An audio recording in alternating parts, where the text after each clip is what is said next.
Morning. ఇప్పుడు time వచ్చేసి 3:45 AM. కొద్దిసేపట్లో విశాఖపట్నంకి రీచ్ అయిపోతాం. On right time Visakhapatnam reach అయిపోయిన తర్వాత నాకు మళ్ళీ అరకు ట్రైన్ వచ్చేసి 6:15 AM ఉంది. అది వచ్చేసి నేను అరకు వరకు వెళ్ళట్లేదు, బొర్రగుంట వరకు వెళ్తున్నా. ఎందుకంటే బొర్ర కూడా చేసేసుకొని తర్వాత అరకు వెళ్ళచ్చు అక్కడ నుంచి బై రోడ్. ఆ విధంగా వెళ్దామని ప్లాన్ చేసుకున్నాను. స్టెప్ బై స్టెప్ మీకు అన్ని చూపిస్తూ ఉంటాను. అండ్ ఇంకో విషయం ఏంటంటే ఈ అరకు ట్రైన్ వచ్చేసేసి దీనికి ఒకటి ఈవీ క్లాస్ అని ఒకటి ఉంది, కాకపోతే అవి అసలు దొరకట్లేవు. స్లీపర్ నాకు దొరికింది. అది ఏ విధంగా అంటే నేను తత్కాల్ ట్రై చేశాను. తత్కాల్ అవైలబిలిటీ 8 ఉన్నప్పుడు నేను ట్రై చేస్తే చాలా వెయిటింగ్ లిస్ట్ పడిపోయింది. నాకు వెయిటింగ్ లిస్ట్ 4 నెంబర్ వచ్చింది, కాకపోతే నైట్ నాకు కన్ఫర్మ్ అయిపోయింది. అది కూడా తత్కాల్కి నార్మల్ ఛార్జెస్ ఎంత, స్లీపర్ క్లాస్ బుక్ చేస్తే 90 రూపీస్ పర్ పర్సన్ ఎక్స్ట్రా పడుతుంది. కాకపోతే నార్మల్ టికెట్ ప్రైస్ బొర్ర గుహలకి విశాఖపట్నం నుంచి 130-140 రూపీస్ ఉంటే నాకు టోటల్ టికెట్ వచ్చేసి 380 చేంజ్ పడింది. అంటే 3 టైమ్స్ ఎక్స్ట్రా పడినట్టే ఒక విధంగా.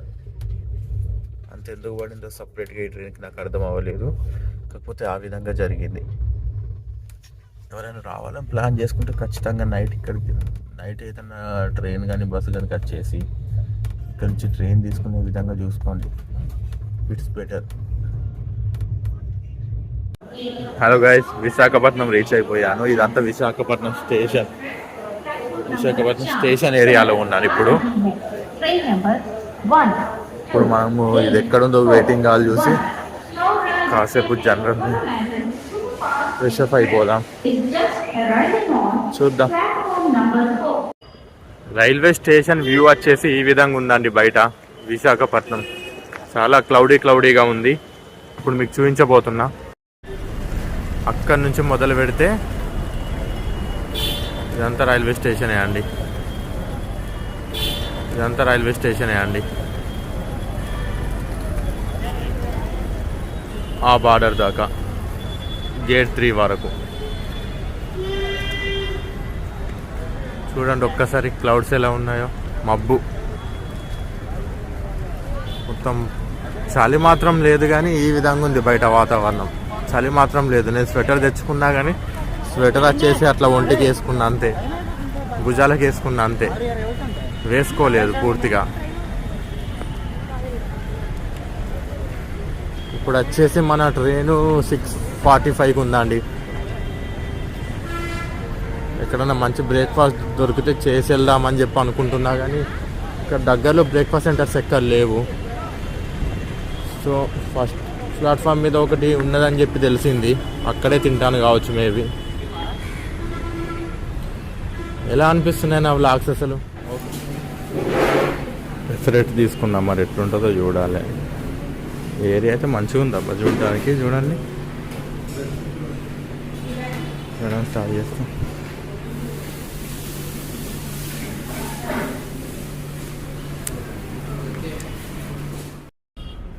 మీరు బొర్రా గుహలు ట్రైన్కి వెళ్తున్నప్పుడు లెఫ్ట్ సైడ్లో ఒక వాటర్ ఫాల్స్ వస్తుంది, అది ఖచ్చితంగా మిస్ అవ్వద్దు.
బొర్రా గుహలు వచ్చేసి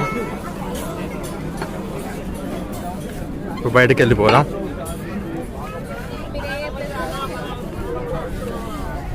చుట్టూ మౌంటైన్స్ ఉన్నాయి. ట్రైన్ జర్నీ మాత్రం చాలా బాగుండే. మనకు right side of the seat దొరికింది అనుకోండి ట్రైన్లో, ఇంకా చాలా చాలా బాగుంటుంది.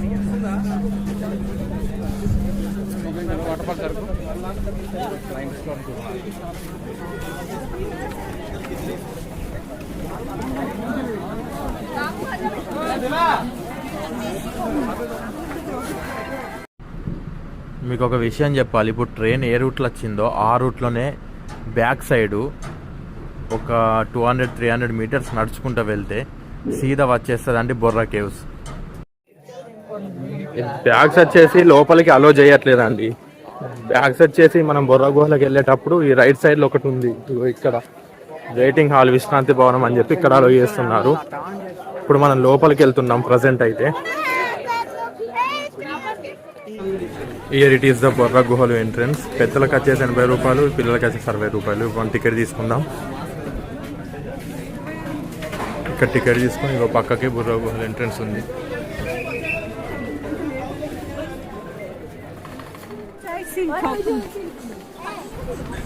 ఇది వచ్చేసి బొర్రా కేవ్స్ ఎంట్రన్స్. ఈ విధంగా ఉంటుంది. లోపలికి పోతే మంచిగా ఉంది, పెద్దగా ఉంది బాగా. ఈ విధంగానే లోపలికి వెళ్ళిపోవాలి ఇక్కడ నుంచి.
గుడి.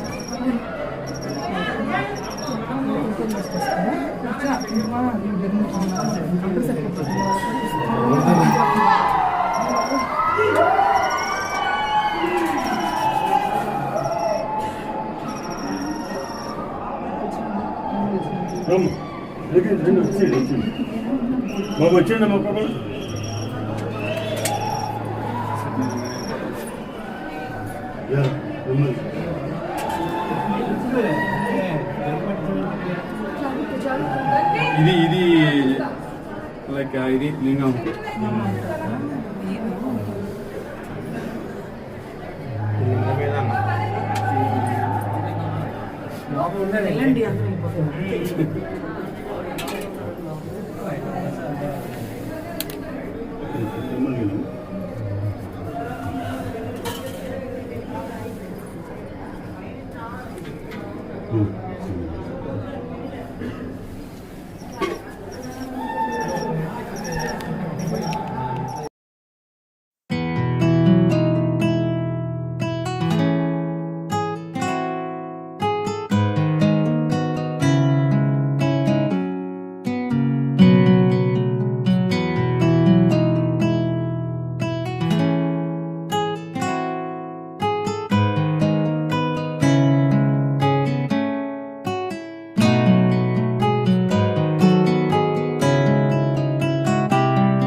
బయటకు వెళ్ళిపోదాం పదండి. ఇక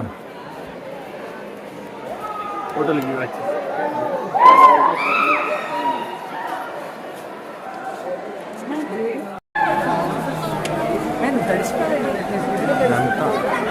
బయటకు వెళ్ళే దారి లోపలికి వచ్చే దారి ఒకటే.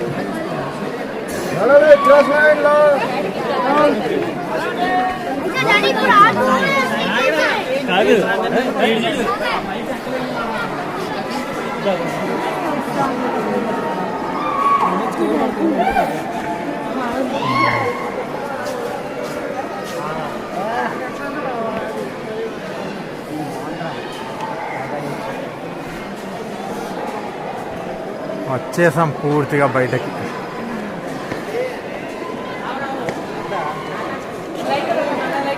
మీకు ఎలా అనిపించింది ఇప్పుడు ఈ బుర్రా కేవ్స్ అనేది? నాకైతే కొంతవరకు పర్లేదు, బాగా అనిపించింది, నచ్చింది.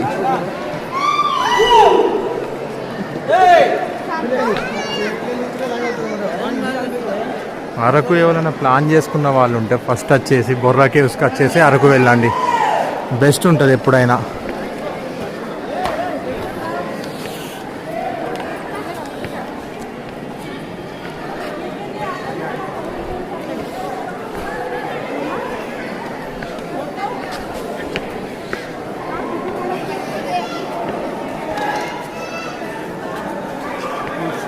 ఇది వచ్చేసి ఎగ్జిట్ అండ్ ఎంట్రీ కూడా.